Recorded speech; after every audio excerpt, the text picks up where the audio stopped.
All right, so we're gonna focus for this, this section of the lecture on the DOM.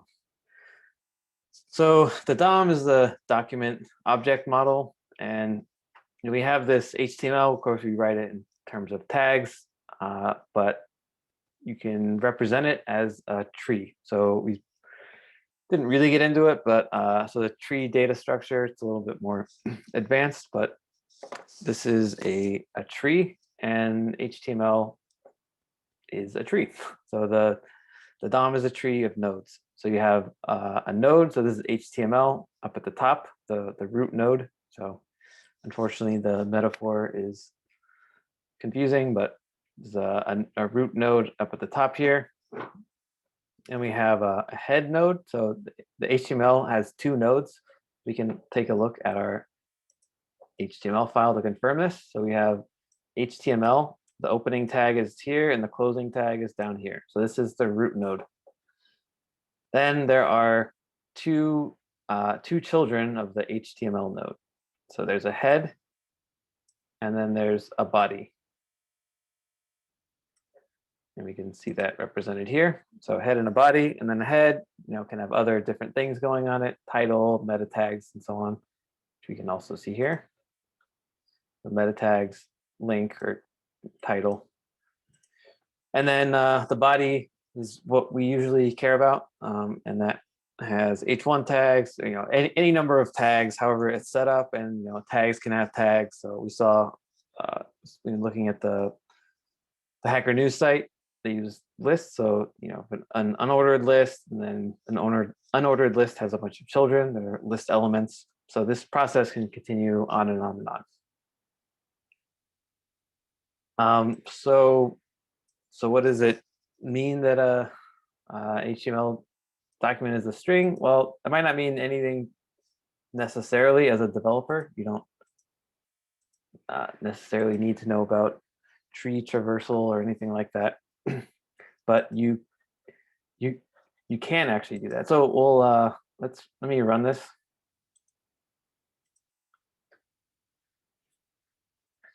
Okay, so here's our page, and we can well, before we get into tree, we'll just see everything that's here. So this is a tree. So we talked about HTML. That's kind of what we think of as the top. HTML. That's our HTML file. But there's levels above that. So the highest level is it's called the window, or the window object. So we can take a look at the window object, and there's a whole bunch of stuff here on the window object. Basically everything is on the window object. So alert, so we can actually call things. So here's a property called alert, and it's a function. So let's try calling window.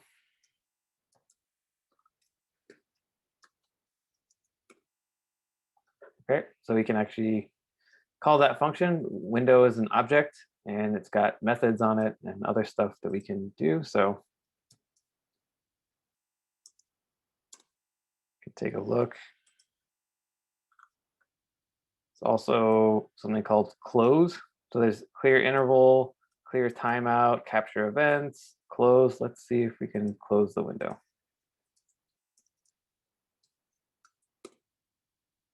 And we just close the window, so I'll have to open that again. Actually, I think it might just be easier to do it this way.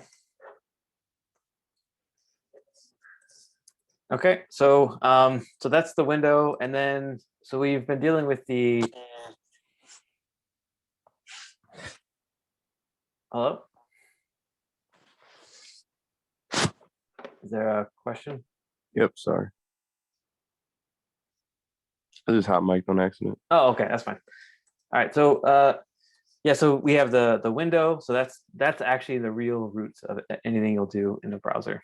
And then the window has document.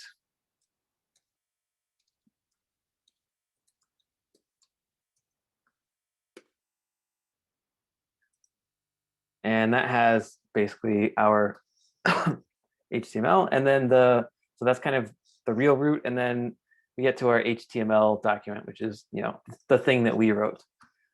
So that's the HTML may be the root as far as we're concerned, but as far as the browser is concerned, goes window, document, and then your HTML. So we can actually, I'll just paste this in.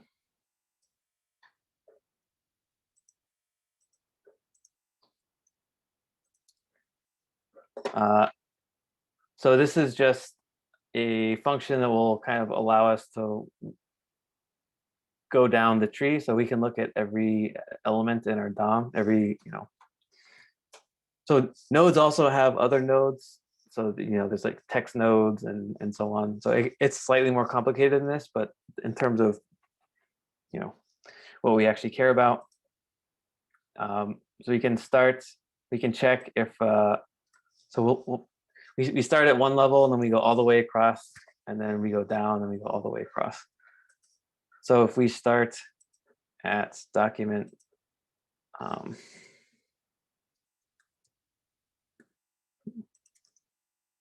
yeah, it doesn't work. We can start at document, and then we can see that we have the HTML document, then we have the head and the body and these div classes. We have the script tag, which is also an element. So the script that we're using also is included. And we have all these meta tags and the links and the title. So there's not really any reason to do that, but just so you know that these are all nodes and they can be traversed like that. All right.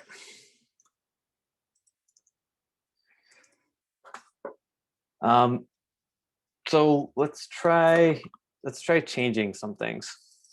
So we can we know that we can do things dynamically in the browser. In our file, we can do it in the console too. Just like we have a shell for Postgres, we can just kind of do one-off things in the shell. We can do the same thing in the console browser. So let's go to another website actually. Go to example.com. Open the DevTools. And we can inspect the elements, right? So let's say we want to, let's inspect the elements. We got a p tag, another p tag. This p tag just has an href. So let's say we want to add some text here, just for fun or practice or whatever. So let's try first grabbing this element. So let's do document.query selector. And I know it's a p tag, so I can try doing that.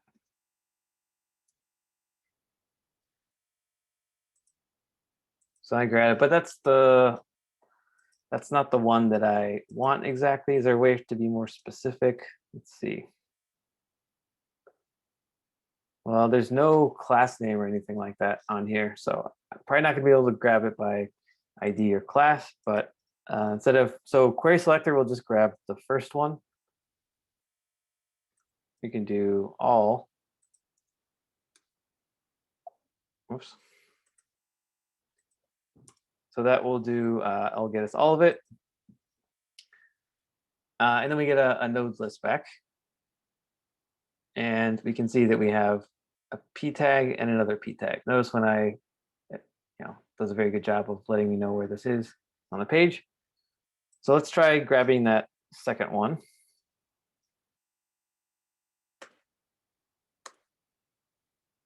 Okay, so it looks like this works. So this gives us our this second p tag. So let's now try adding some text. So we can do inner text.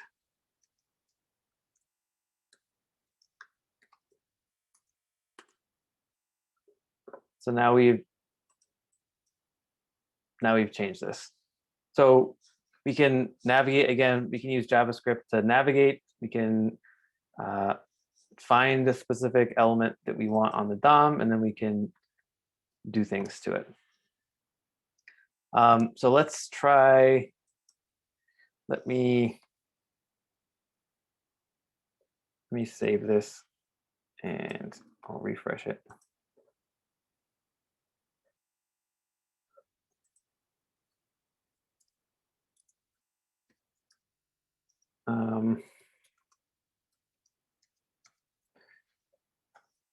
Okay, so I'm gonna save this so as my P, and what I do is I want to add an event listener to this.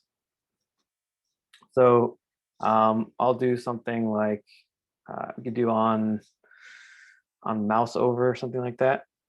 Or so who wants to tell me how I can add an event listener to this P tag here?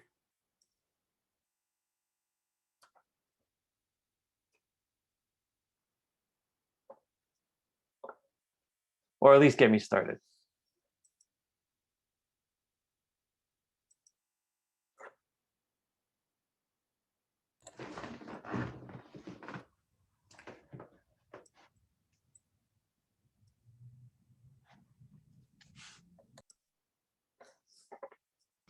IP.add event listener. Okay.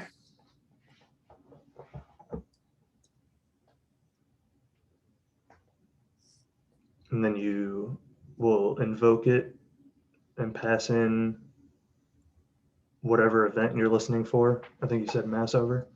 Yeah, let's try that. And then callback function is the second argument. Okay.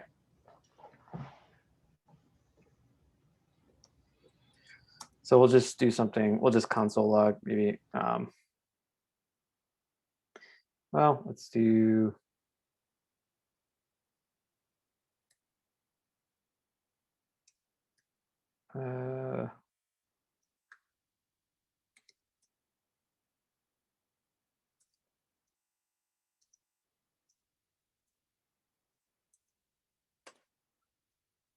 Okay, so now we've added an event listener. This works. That didn't actually do anything. Let's try a different one. I think, is it mouse enter or? There's a whole bunch. Let's try mouse enter. Let's just try something like. Is it on mouse enter or on mouse hover, on mouse over? It should just be mouse enter. Okay, I must be thinking of a different framework. You're thinking of inside like an HTML element. Gotcha.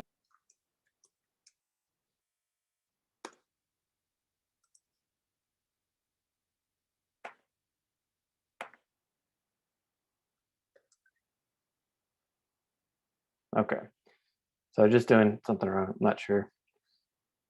I think this was probably wrong, so it might be that style.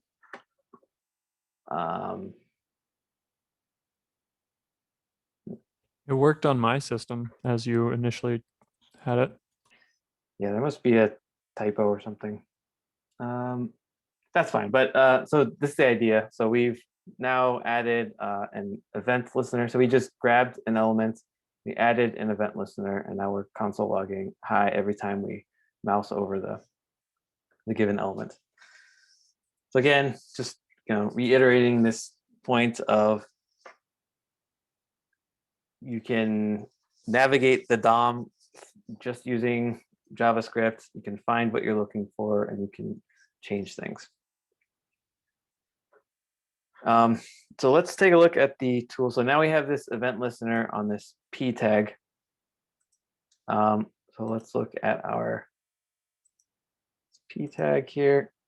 We can go into the event listeners, this event listeners tab, we can see we have, so this is an old event that we had that apparently I did something wrong with that I'll figure out later. But yeah, so this mouse enter, so these are events that we have.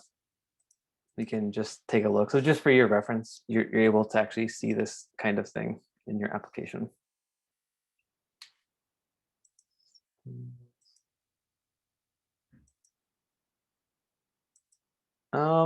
What else? I think that's kind of the basics. Are there any questions about the DOM? I thought this was going to take longer, but I kind of covered a lot of this also earlier. So you had said there are multiple ways to do instead of just query selector. Yeah. So to do get element by ID, we would just create an ID for it. Could we do that in here in the DOM, or Yeah. is that something we would have to do in the JavaScript file? Sure. Let's try adding an ID to our p tag. So we'll do. Okay. So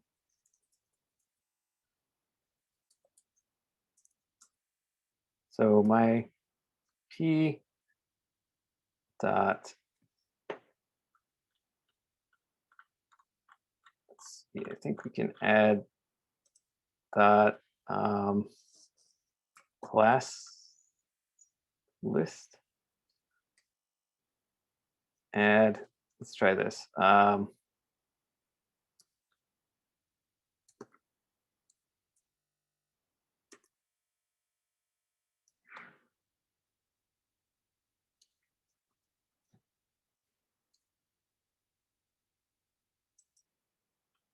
So we've added a class just using JavaScript dynamically. So a lot of this is just kind of knowing or Googling, I guess.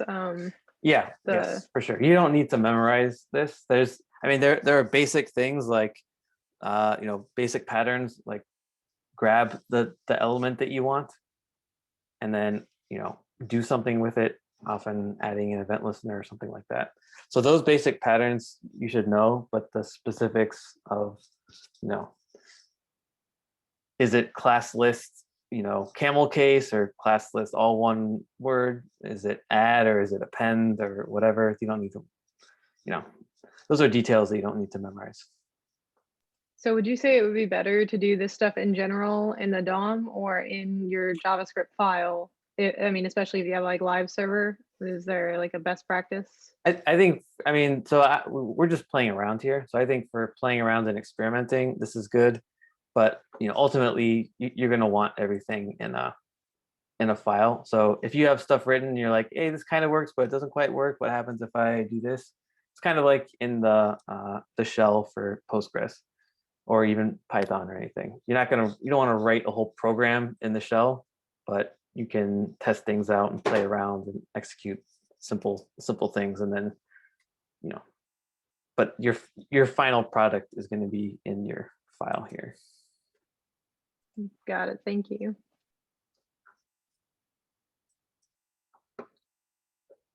Any other questions?